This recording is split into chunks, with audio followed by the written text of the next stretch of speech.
Tipo tu sabria tu có tu sa tu co tu sa tu primpo tu ta sumbi che ipo ki salia cada po tu su tu con ca yo tu cura va tu co piega tu po tu kim piega bro sa tu seri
Ladies and gentlemen, dear change makers, it is my greatest pleasure to welcome you in this renewed Grand Palais, 5 years after the first time we met here.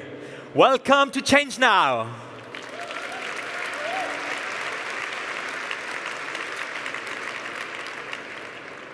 Look around and tell me what you see. What I see is a place forged in history.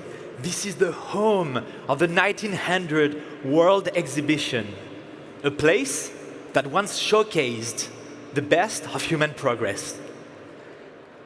And today, 125 years later, here we stand, redefining what is progress with this World Exhibition for the planet.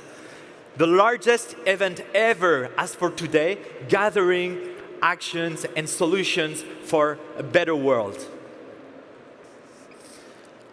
When you enter this room and this building on the facade, you walk past 4 magnificent statues. First, the statue of inspiration, to ignite our vision.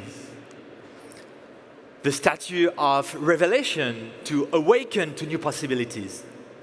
The statue of Minerva, the goddess of intelligence and wisdom, to guide our choices. And the fourth, the statue of peace, the ultimate goal of our actions. This is the home we have chosen for ChangeNOW, not only for this year, but for the years to come.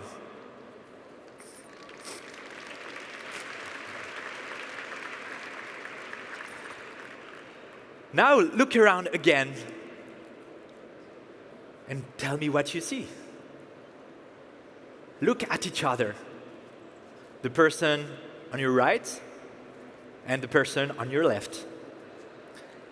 I see the architects of the world we want to build. I see the faces of determination, because you, each and every one of us, with our willpower and our actions, are the driving force of change. And what brings us together here is a very simple idea. And I would like to say that never underestimate an idea. Because ChangeNOW itself was born from a very simple idea. And look at what an idea can become.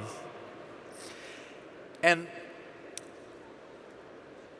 this idea, very simple idea, was to bring together the most forward-thinking, the most caring, the brilliant minds, the brightest minds, the lights of our time.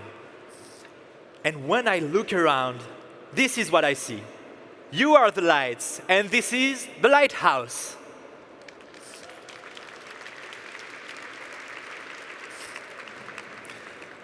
Now remember, last year, I explained how we set the course towards a much bigger impact. And let me follow up on this. First, we developed numerous actions all over the year, from the co-organization of the World Living Soils Forum on regenerative agriculture to a new edition of the Earth Action Report. But here are 3 remarkable landmarks I would like to share. We operated the first ever pavilion dedicated to the dialogue between civil, public, and private society in the blue zone of the COP for the first time during the COP16 desertification.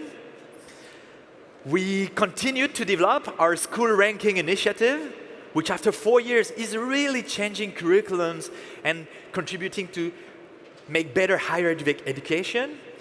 We have now impacted over 1 million students. And also we reinforced our partnerships and collaborations. And I'm glad to announce that not only ChangeNOW is an official nominator to the Prince William's Earthshot Prize for the last 3 years, but ChangeNOW, for the first time, is also a nominator to the prominent Goldman Environmental Prize, also known as the Green Nobel Prize.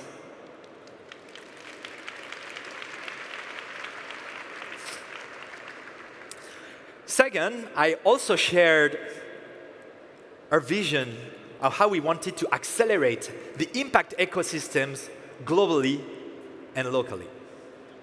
Because there are change makers everywhere, and they can all benefit from the type of support you find here at ChangeNOW, but at the local level. And so we announced last year the ChangeNOW hubs.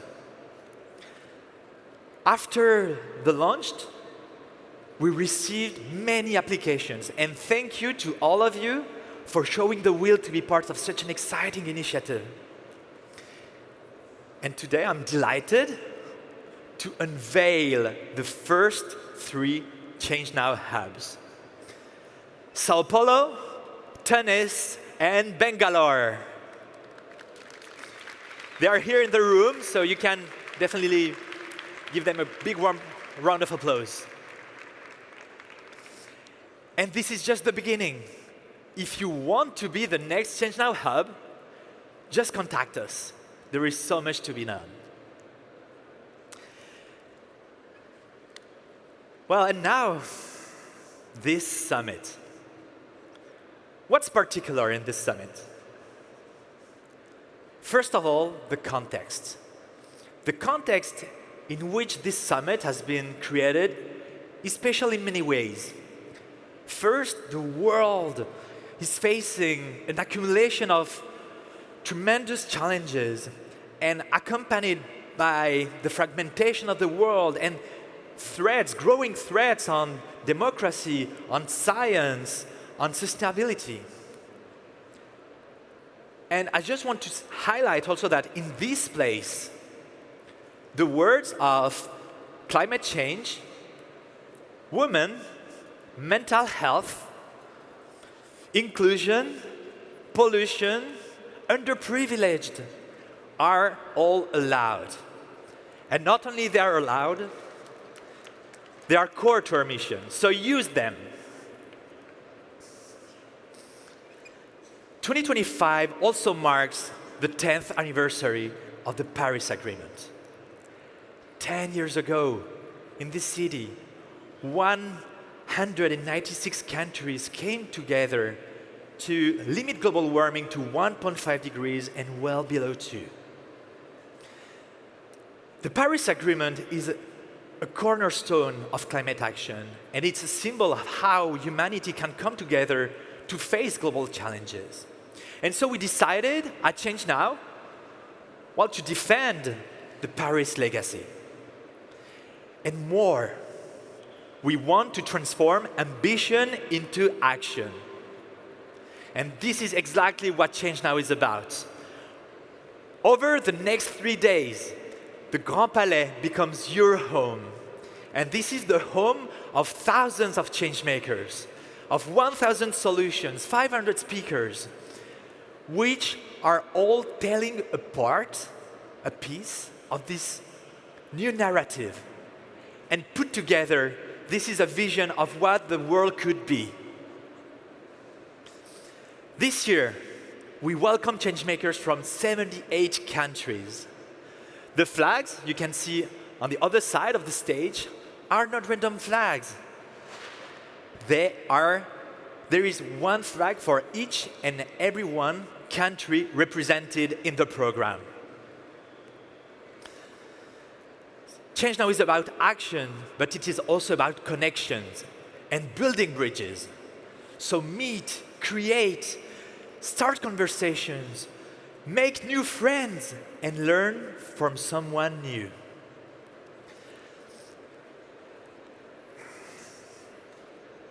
Now, just to wrap up also about this year's ChangeNOW Summit, this edition has got stronger on 4 main pillars. First, while you explore what's happening on stage and in the alleys, know that on the invisible side of the event, there are many meetings happening to shape the future global negotiations and to build coalitions. And in that same spirit, we are honored to welcome today here in the Grand Palais the leading teams of COP 30, but also COP16 desertification, and the upcoming COP17, as well as the UN Ocean Conference.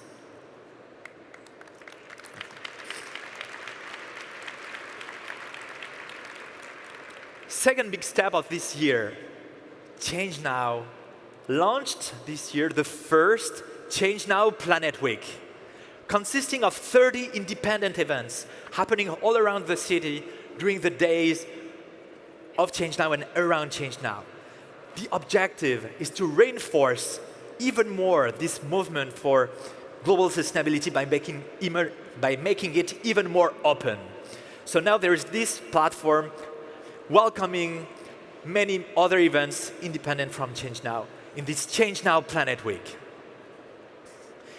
Third, I invite you all, go there, it's wonderful. I invite you all to go to the Water Odyssey. This is a new outdoor space dedicated to the rivers and ocean. It's just next to the River Seine. It's 2 minutes walking from here. You should go and see that. And the last thing is that on Saturday, this place, this venue, will be open to everyone.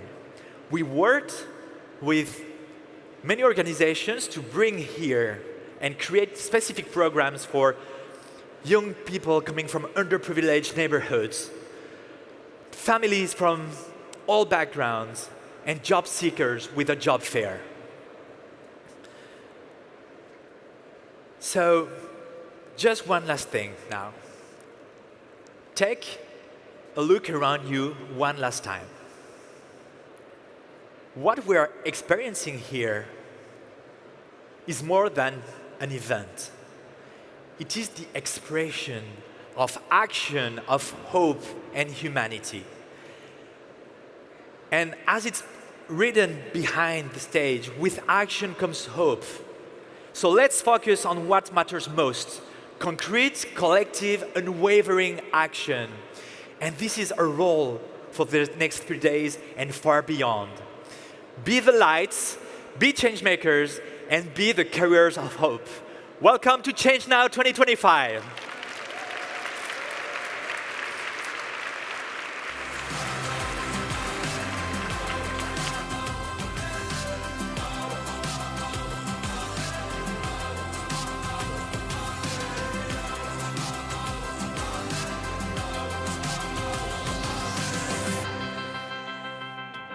Hello, hello, hello, hello. Oh, come on, we can do better than that.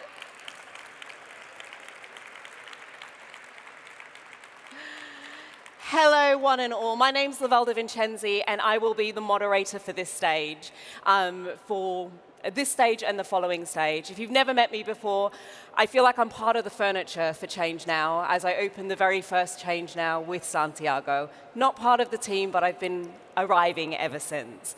So we've just heard from Santiago. He's laid out the momentum that ChangeNOW has had over the last few years. But part of what makes this event different is not just what you see in front of you, but what you don't see that's been happening behind the scenes. The choices that have been made behind the scenes that guide the event, that means that this is not just an event about talking about change, but rather also an event that embodies the spirit of change. From the materials to the meals that are selected, from the transport to the technology, this summit is a summit that essentially walks the talk. And here to tell us more about how that happens, please welcome to the stage co-founder and Chief Operating Officer of ChangeNOW, Rosemary LUCOTTE.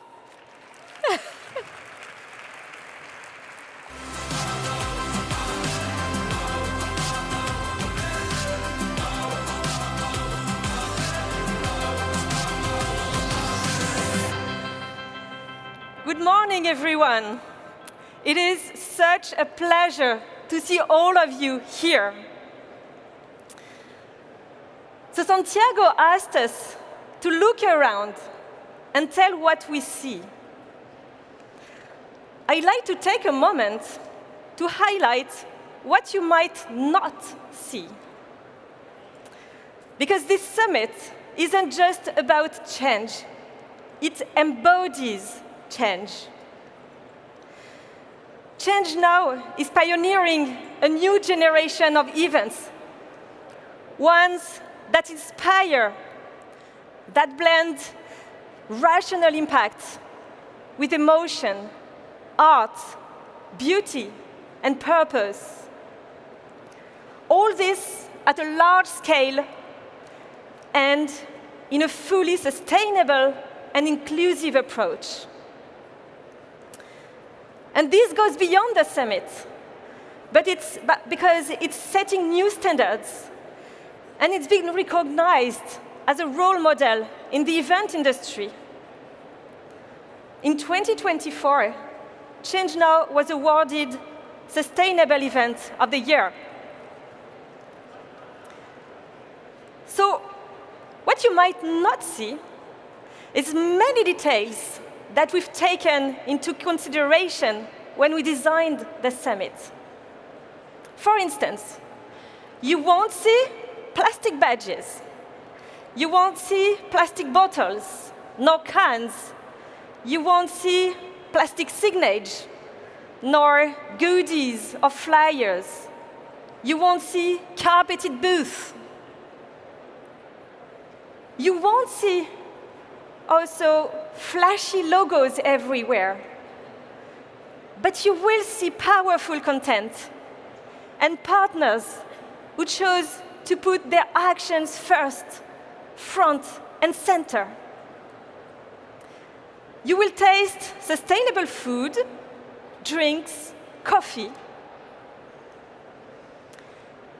And at the end of the summit, what you might not see, too, is that 97% of what you see here will be repurposed or given a second life. And after the summit is over, our job continues, our work continues.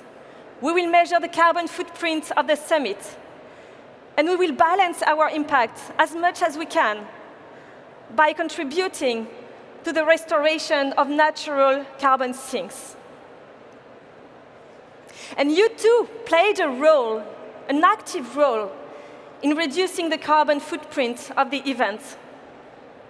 Because many of you chose to come here in a sustainable way, or to combine your trip with other meaningful commitments in Paris.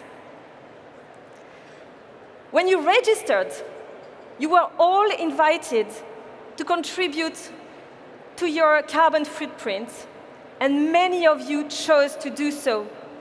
So thank you very much for your commitment too. Now, ChangeNOW is also an inclusive summit. For those with hearing difficulties, or for anyone who isn't fluent in English, you'll have live translations in your own language on your smartphone. On Saturday, we will organize special learning exhibitions for blind or visually impaired participants, because they are too often excluded from large-scale events. We also offered solidarity passes for those in need. And on Saturday, we opened the doors for free to students, job seekers, but also children and participants from underserved areas. Because environmental and social topics affect all of us, and we want this event to be accessible to everyone. Now, something else you might not see, and which is probably the most powerful part of the summit, is that after the summit, it continues. Your positive impact will spread to your teams, to your families, your cities, your countries, and to the world. And for that to happen, you have, during these 3 days, a fantastic program of networking opportunities with ice-breaking sessions every morning, with a networking app, which I really encourage you to download if you haven't done so far. You can schedule meetups directly during the summit. We will also have a full program of open meetups by topics, by thematics.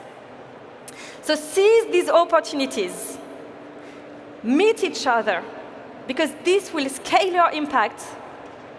And for some of you, it might even change your life. So I wish you a wonderful summit, and let's make these 3 days count.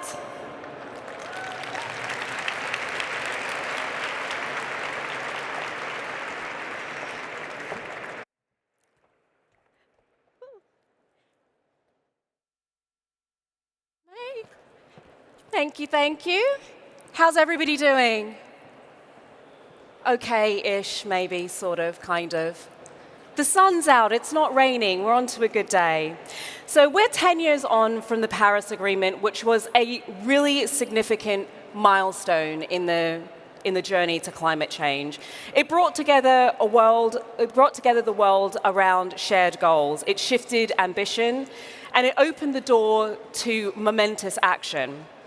We've seen progress, but we've also seen setbacks, and let's face it, we've learned a lot. And this next session is all about what the Paris Agreement made possible, what hasn't worked, and what comes next. So to explore this, I have 4 incredible individuals that I'd like to welcome to the stage. We're going to have the president of COP 21, an ex-president of the Constitutional Council, Laurent Fabius, a member of the Elders and former president of the Republic of Ireland, Mary Robinson, chief executive officer of COP 30, Toni, and of course the founder and CEO of ChangeNOW, Santiago LEFEBVRE. Please welcome them back to the stage.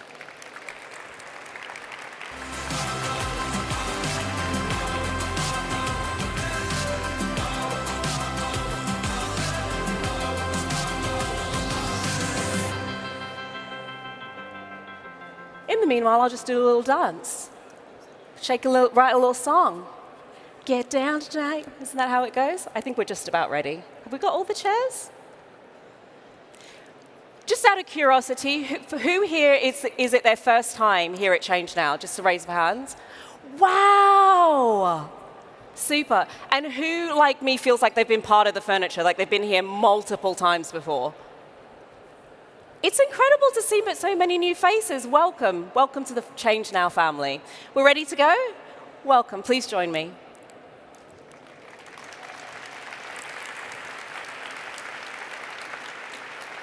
I feel like I'm so far away. Okay.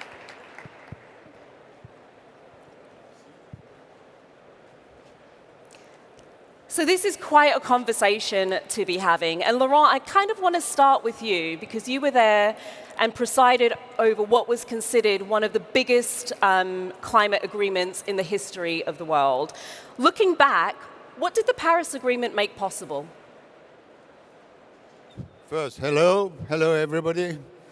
Well, it was 10 years ago.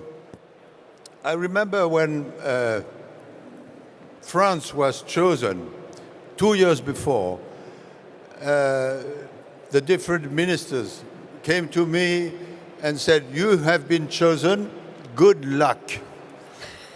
And in this good luck, I thought that it would be a bit difficult, but we worked, and Paris was made possible by the conjunction of 3 planets. First, the scientific planet. Second, the civil society planet. And third, the government's planet.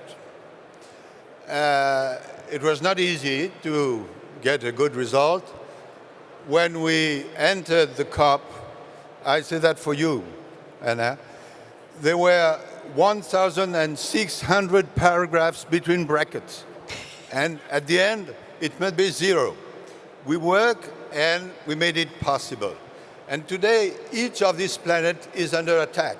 science, civil society with the usual spoilers, and the governments because attacks against multilateralism.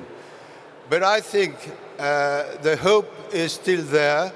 I'm pretty confident about Belém, COP30, and we must be faithful to the spirit of Paris, which is better, faster, and together. And if we don't forget that, there will be a success in Belém.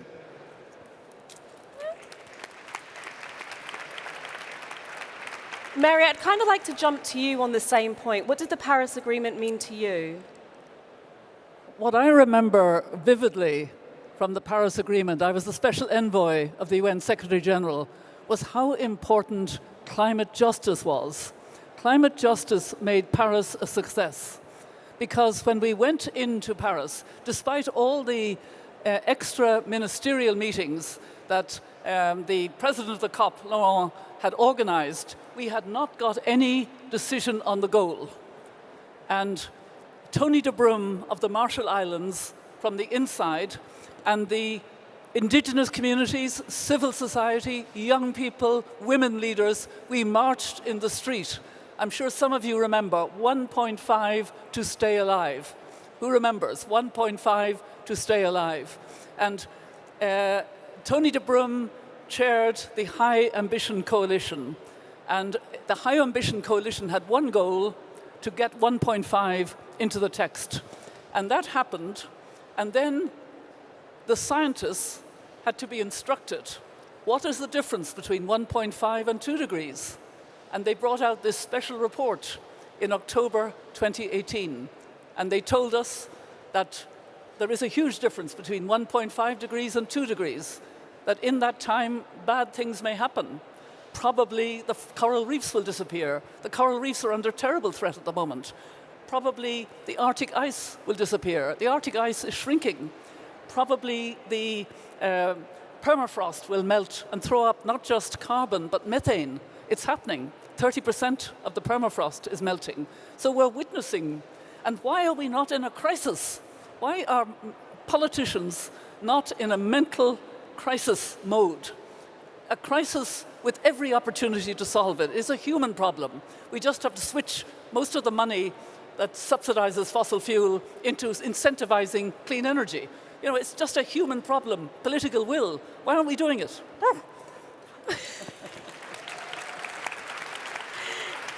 I mean, Mary, when you say it, you make it sound so easy, like, why are we not doing it? Santiago, many might not know that the Paris Agreement was almost like the seed that started ChangeNOW. Can you tell us a little bit more about that and what it meant to you and what's been created here as a result? Well, I think that we can, more than just ChangeNOW, I think we can talk about a COP21 generation.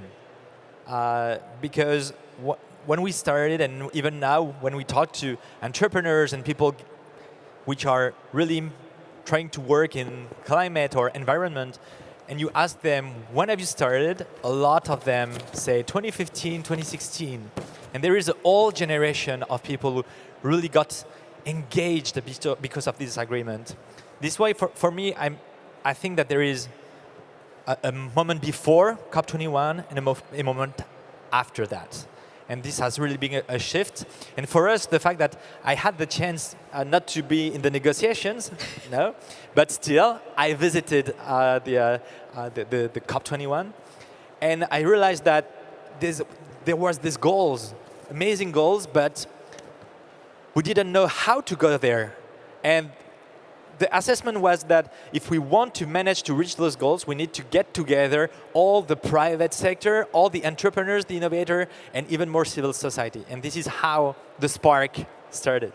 And look at us now. Look at us now.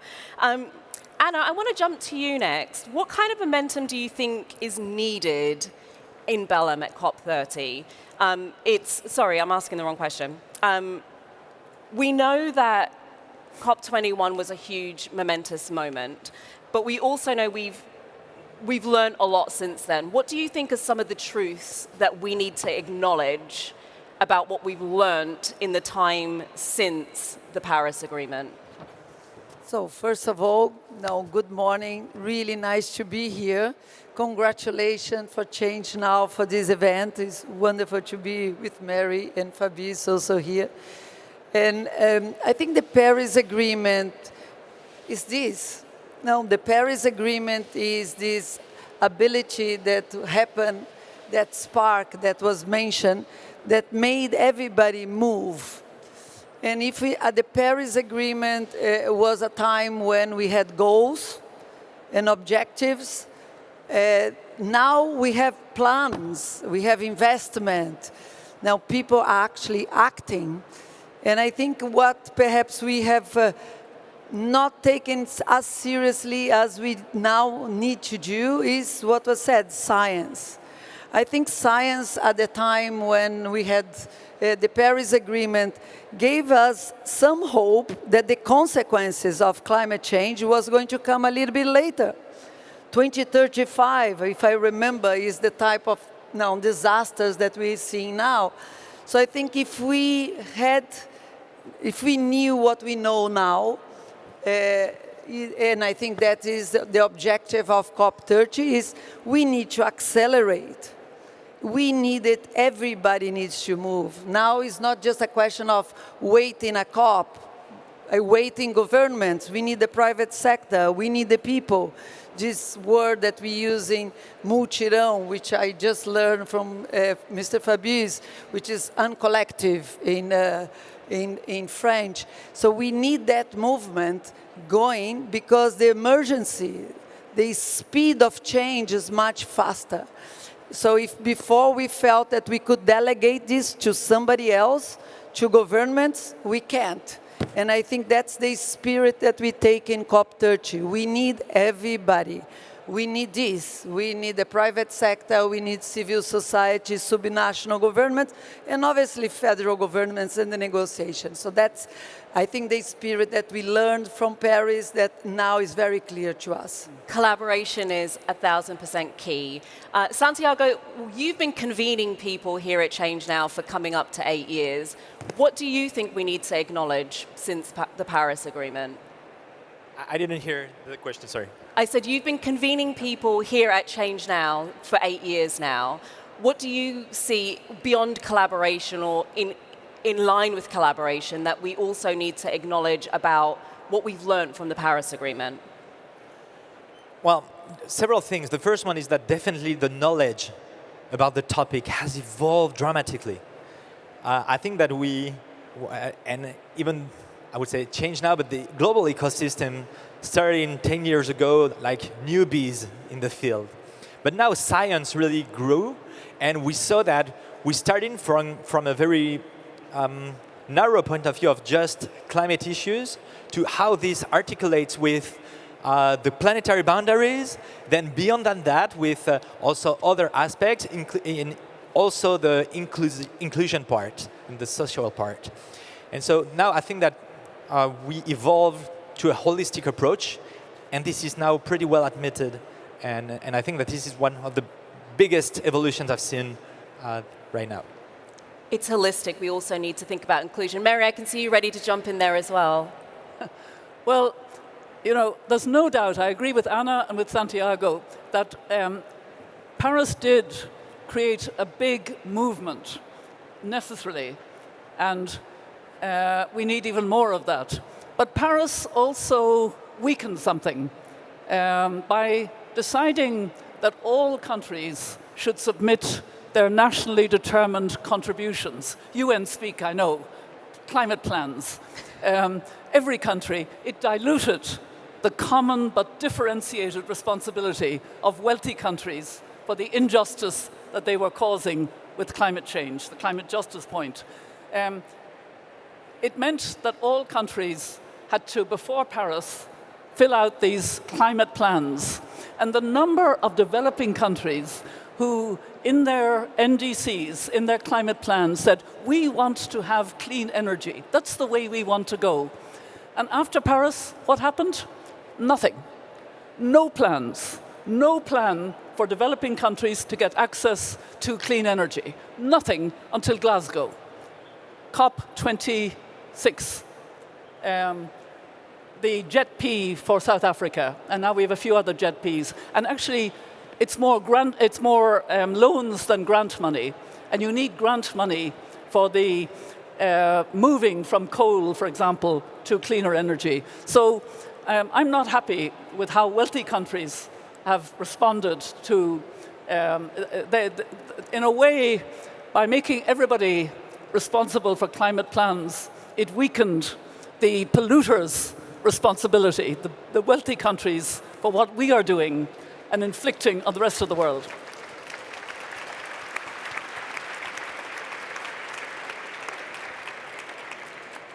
In acknowledging what's not working, I think it's also important to acknowledge, in acknowledging some hard truths, we also need to acknowledge what's not working. What have we learned that we just need to let go of as we move forward in the next 10 years? Mary, I'll start with you. You started by talking about the responsibility of the biggest polluters. What should we be doing instead? I think there's been a failure of real accountability. There's been too much greenwashing. There's been too much at COPs, big announcements with film stars and other people and photos, opportunity, and then nothing happens. Now, I don't want to be too negative. Quite a lot has happened. I agree with these points, but I think we need to be honest. We need much more accountability and much more of the sense of who is causing the problem, the major emitters, the G20 countries. Are they going to come to Belém with ambitious NDCs? I have to acknowledge, as an Irish person, the United Kingdom is giving leadership. Woo! And Brazil is giving leadership. What about all the others? What about the EU? What about France? Come on, we've got to be ambitious.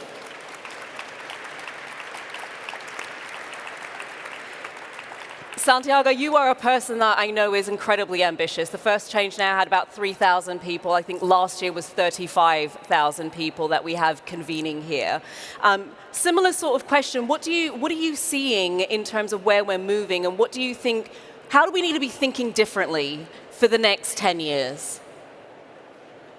Well, I just wanted also to highlight that I totally agree with what Mary said, that we need to really see where the issue comes from.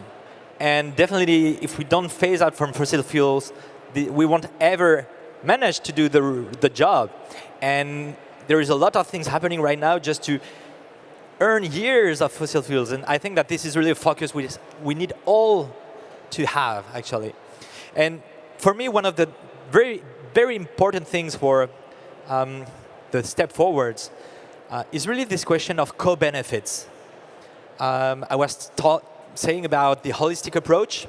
I think that it would be super powerful that the different COPs and international negotiations align on the main, I would say, the main things on which they have to negotiate. Because if we align on this and you look for co-benefits, a co-benefit is, for example, when I do something for biodiversity, is also serving climate. And if I do something in climate, it's also service ocean. And so if we manage to really put our weight on what is at the core of those co-benefits, we could make a lot of progress. I love that. Let's think of the bigger benefits that we can get from each of the things that we're implementing. Let's think of the benefits, that kind of cycle of benefits, rather than thinking quite so narrowly. Anna, we've got COP30 around the corner, and given where we are, given that we're reflecting on 10 years of the Paris Agreement, it can be, COP30 has the ability to be a real turning point for us. What needs to happen, do you think, to make that a COP of action rather than something that feels more symbolic? First of all, I'm optimistic. So when we started the Paris Agreement, we were heading to 4 degrees, over 4 degrees, 4.5 degrees. 10 years have gone. Okay, we are heading to 2.5, But a lot has happened since Paris, and I think we really have to first celebrate everything that has happened. And this is important because it feels that the transition has already started. So I think it's not enough. We need to get to 1.5. So we need to accelerate, but acknowledging how much has changed and that the transition is inevitable, is absolutely inevitable, but we need to do it quick, I think is our goal. We really need to move that faster. And to move that faster, we need to move that together. The word that was said, that Fabius just mentioned in the Paris Agreement is the same. We can only do this together.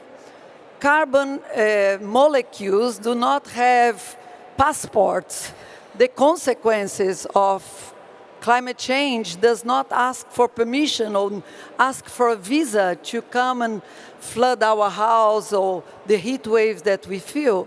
So if we don't do it together, and if we don't realize that it's not only up to governments, which has a lot of responsibilities, but we need everybody together and doing fast. So if every one of us do a little bit for the climate every day in whatever position that we are, the solutions are there. We know the solutions. We have the solutions. The financing is there. What we need now is enough pressure so that governments, private sector, and people, because one of the things that I don't think we have done enough is to also speak about consumption. We don't talk about consumption. We wanted fossil fuels, that was just mentioned. We wanted transitioning away from fossil fuel, but the demand for fossil fuel continues growing. So if we don't now put our heads on also how we're going to diminish consumption, we are not going to get the actions that we need. So we need to expand what we're looking at beyond. That deserves a round of applause. We need to be focusing at both ends of the spectrum, not just at what's causation, not just the impact. Laurent, what would you want to see different at Belém to get some more momentum going? The key word is implementation. Implementation. It's not the same thing. You raised the question, what did we learn from Paris? We learned in particular that it is not the same thing green talking, greenwashing, and green acting. There is a big difference between the three. And the aims have been put in Paris. 1.5, we know that. Finance, we know that. Global stock take, we know that. NDC, we know that. But now it's time to implement and to check. I have heard somebody speaking about baby, you have to do that, you have to do that. I would say implement, baby, implement. That's the point.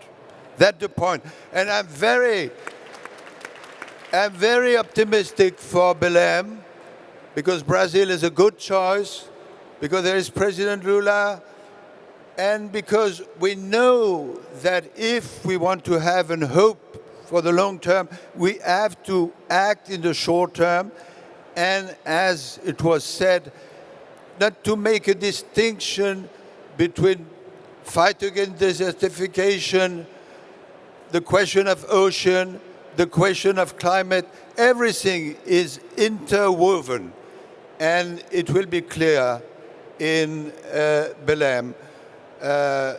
But we have to insist on this implementation problem. Accountability, you say that, Mary, you're right. And we have probably to imagine a different functioning of COPs, or maybe some sort of institution which will be in charge of checking that every NDC is okay, that the different governments are implementing what they have promised. The key word is acting and implementing now.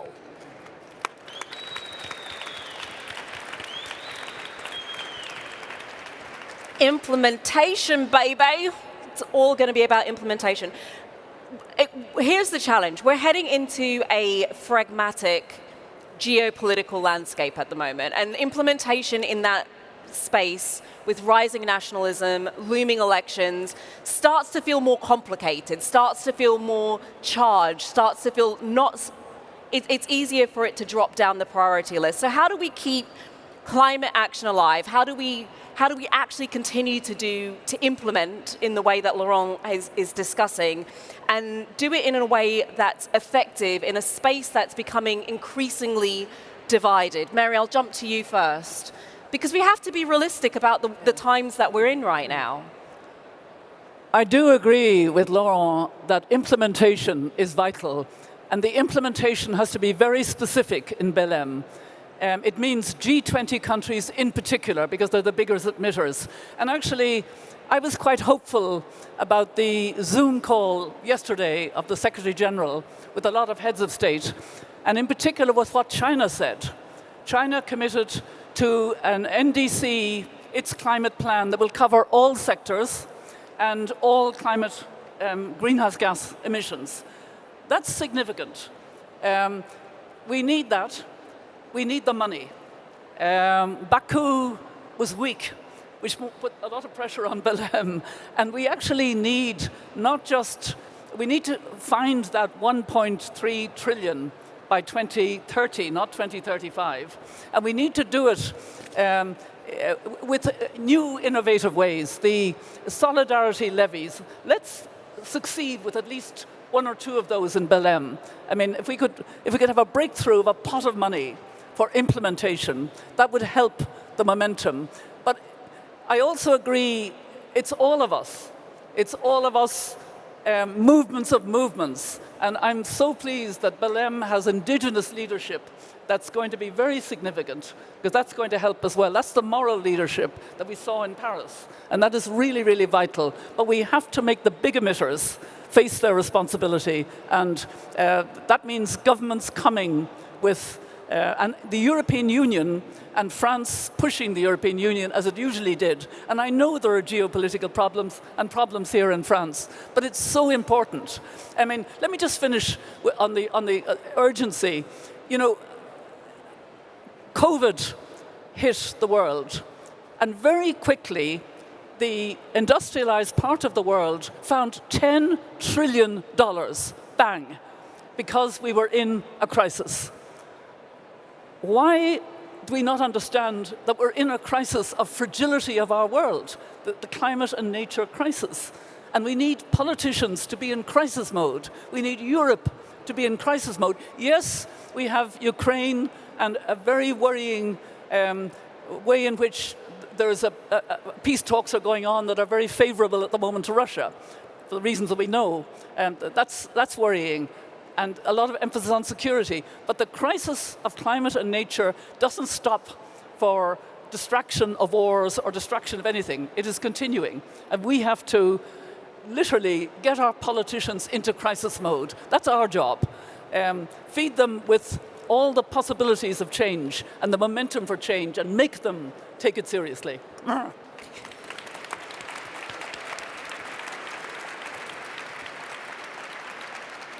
We're in crisis mode, and we always manage to pull together in crisis mode if we can remember that that's where we are. Before I move on to the last question, I'm going to jump really quickly to Santiago in the same guise. ChangeNOW took place every year for 8 years. COVID hit, we moved and we made it happen. Every year we've had ChangeNOW. How do you want people sort of engaging in this space this year, given the landscape and the geopolitical landscape that we're operating within, such that we can continue to create the momentum that you're all talking about here on the stage? Well, you know, I think the first thing is always to continue. It's perseverance. Never let down what you're doing. And even though there was COVID, indeed we did an ambitious edition during COVID because we wanted to hold the place. That was for sure. I just also wanted to add to that and come back to the word of implementation, which is really important. And for someone, for example, like me, who is not at the table of negotiations, how can I implement something? Well, the thing is, never ask for a permission. If you wait for a permission, actually, you don't have it, and so you don't implement anything. And this is how we started. This is how many people are acting. They don't ask permissions. They just go. And I think that this is important because what we're talking about is something where we need everyone, but we can't afford to wait for anyone. So just let's go and keep moving. I love that. We need absolutely everybody, but we cannot afford to wait for anybody, so we need to get moving. Last question, and it'll be a quick one to the remaining of you, starting with Laurent. What should this audience be carrying forward with them into the next 10 years? We're launching into ChangeNOW, we're launching into Belém, we're launching into the next 10 years. What should people be carrying forth with them? I had a conversation with Michael Bloomberg, who is both American and pro-climate. Okay. And Michael Bloomberg told me two things. Well, Mr. Fabius, we have to avoid two mistakes. The first one is to separate short-term and long-term. Okay, long-term is very important, but in the long term, we are all dead. If we want to reach the long term, let's act in the short term first. And the second mistake to avoid is to be pessimistic. If you say to people, today it's difficult, tomorrow it will be worse, and I don't speak about the day after tomorrow, forget everything. I think, okay, the situation is difficult, and particularly because some president has taken the decision he has taken, okay, but the president is not the whole country. And we have to remain optimistic and to act in this direction, and ChangeNOW can help us, okay?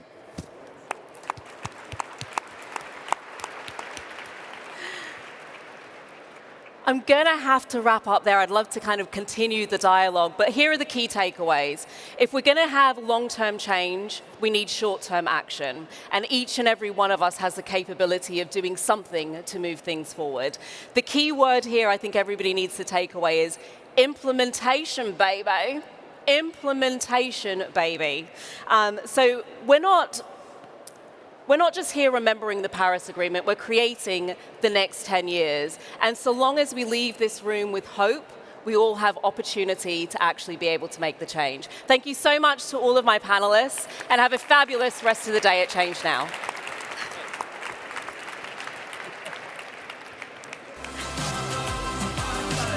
It does, doesn't it?